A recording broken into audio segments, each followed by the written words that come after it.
Having seen this report from the Inspector General, to be totally honest with you, I'm mad and it upsets me. These veterans survived battlefield conditions to succumb within the walls of our Illinois Veterans Home. Their families trusted us with their care and protection. The report details a lack of leadership from within the Pritzker administration. 36 of our hometown heroes are dead. And please let me speak directly to Governor Pritzker loud and clear. Governor, when you made a political issue out of our veterans' deaths at Quincy, I gave you the benefit of the doubt that it was about protecting our heroes and not scoring political points on dead veterans. Your failures are your own. You own them. You failed to protect our heroes despite knowing the life and death implications of failing to respond. These families and these heroes deserve so much better.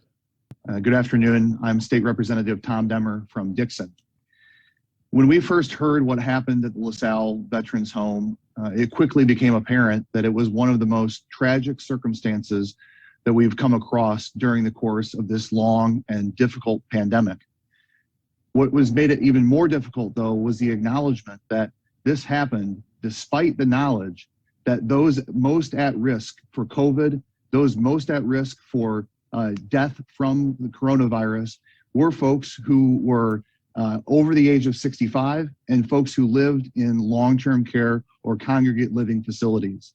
The Department of Veterans Affairs was well aware of this fact. However, no action was taken to support and protect and defend those who have fought for our country. The report that was released today is a stunning portrait of a failure in leadership at every level. We had a then director of the Department of Veterans Affairs who was absent from the job and delegating responsibility to an unappointed member of her staff. We had positions that remained vacant, what otherwise should have been looking out for the safety, the health, and the welfare of the individuals who live in the Illinois Veterans Homes. In fact, the report found that even after positive test results came back at the LaSalle Veterans Home, it took nearly 10 days for leadership to acknowledge that there was a problem. This is in the middle of a public health emergency, during which time nursing homes and other congregate living facilities were well aware of the risks that it posed to their residents. That delay was fatal. In that 10-day delay before leadership seriously acknowledged the situation in the LaSalle Veterans Home, 10 veterans had lost their lives. But even that warning sign couldn't wake up the leadership to step into action immediately. It further took an additional 6 weeks until December 10th for Governor Pritzker to finally call in the National Guard to provide additional support and resources to the Veterans Home staffs. This report shows a lack of leadership. This report shows that individuals failed in their mission of protecting our veterans. And this report should not be the last word in this story. Governor Pritzker must come forward immediately and detail who is being held accountable and how we're going to make systematic changes to ensure that people bear responsibility for this tragedy and that we can make steps and changes to ensure that it never happens again. Today I am here to talk about the devastating report that was issued by the Illinois Inspector General.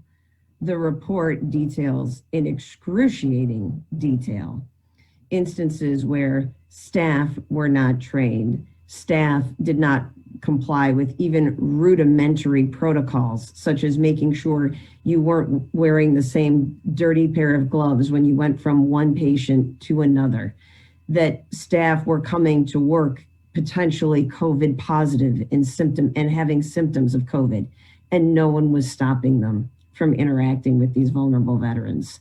We have situations where staff members were putting in the same room a COVID positive veteran with a COVID negative veteran. And then what a surprise, a couple of days later, that negative person tested positive.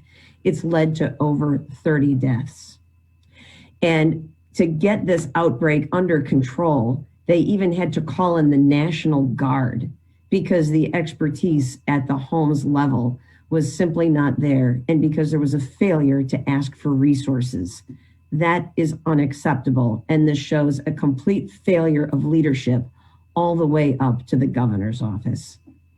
The governor knew that this outbreak had occurred and did not put his time and attention on it, did not make sure this facility had competent resources that were actually going to make sure these outbreaks got under control. What ultimately happened is the governor likes to say he's following the science, but what actually happened is he put a political person with no experience in charge of this critical agency. And there was massive failures that resulted as a consequence. If you read the report, it says that the director essentially abdicated her day-to-day responsibilities to her staff director. The staff director was making decisions, who also had no medical experience, was making decisions for the senior homes administrator position that the governor's office has left vacant for 2 years. In fact, it was extremely troubling to me that this chief of staff with no medical experience said that that senior homes administrator position, it requires approval for the governor's office. The report says that position is essential to have someone in it who has medical experience, who can coordinate these very types of infection control responses. And what happened? The Veterans Affairs Office conducted several rounds of interviews, selected a candidate in late 2019. The governor's office did not approve the candidate. How? Why? That left a crucial role unfilled in the governor's administration. And when you go through the report, you see over and over again that it was the failure to even have someone in that position that led to the home's failed COVID-19 responses. That is squarely on the governor and his choices and his lack of leadership. There are statements in here that says report supervisors of people who are not complying with infection control protocols. They reported feeling limited in their disciplinary options and stated they're reluctant to impose discipline on staff for PPE compliance for fear that staff members may then retaliate against them. That is an executive failure, and that executive failure and neglect has led to the deaths of veterans. I'd like to just point out that in Illinois, we have criminal statutes, 720 ILCS 5/12-4.4a, abuse or criminal neglect of a long-term care facility resident. Subsection A, subpart 2, a person or owner or licensee commits criminal neglect of a long-term care facility resident when he or she recklessly performs acts that cause a resident's life to be endangered, health to be injured. Part B, fails to perform acts that he or she knows or reasonably should know are necessary to maintain or preserve the life or health of a resident. It is reasonable to know that not putting a COVID positive patient in a COVID negative patient's room is going to endanger or threaten their health or their life. Long-term care facility in our statute specifically includes an institution that is operated by the state of Illinois or a political subdivision that provides through its ownership or management, personal care, sheltered care, or nursing for 3 or more persons, skilled nursing activities. And it is criminal neglect of a long-term care facility resident is a class 4 felony unless it results in the resident's death, in which case it is a class 3 felony. While I appreciate that the Illinois Inspector General has been issuing his report, I would also like to know where is our Attorney General when it comes to making sure that this type of thing never happens again.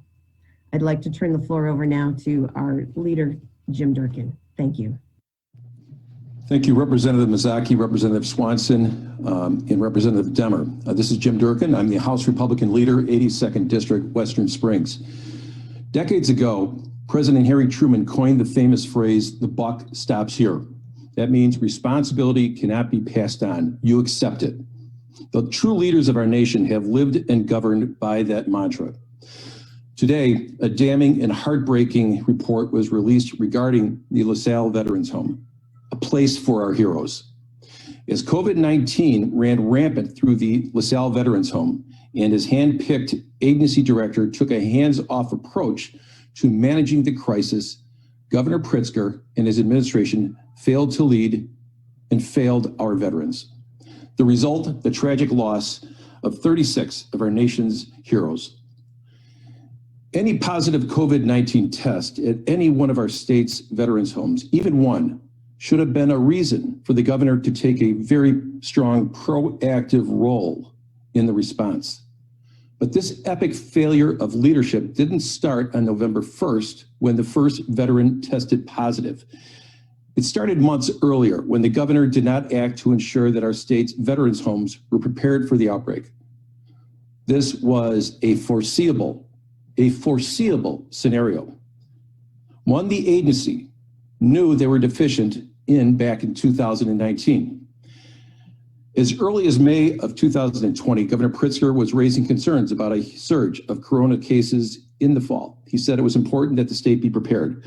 With months of time to ensure that his Department of Veterans Affairs had appropriate protocols in place at our veterans homes and to ensure our staff was properly trained, the governor and his administration failed.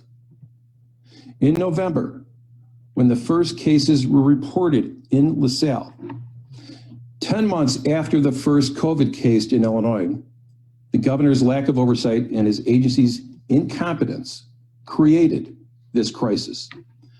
As the report details today, there were many failures along the road that led to this tragedy. There were many leaders who didn't step up to provide for the safety of the veterans in our state's care. We lost 36 honored veterans at LaSalle, and many more suffered through a terrifying illness that may cause long-term damage. All of this was avoidable. So, Governor, the question I have for you, where does the buck stop?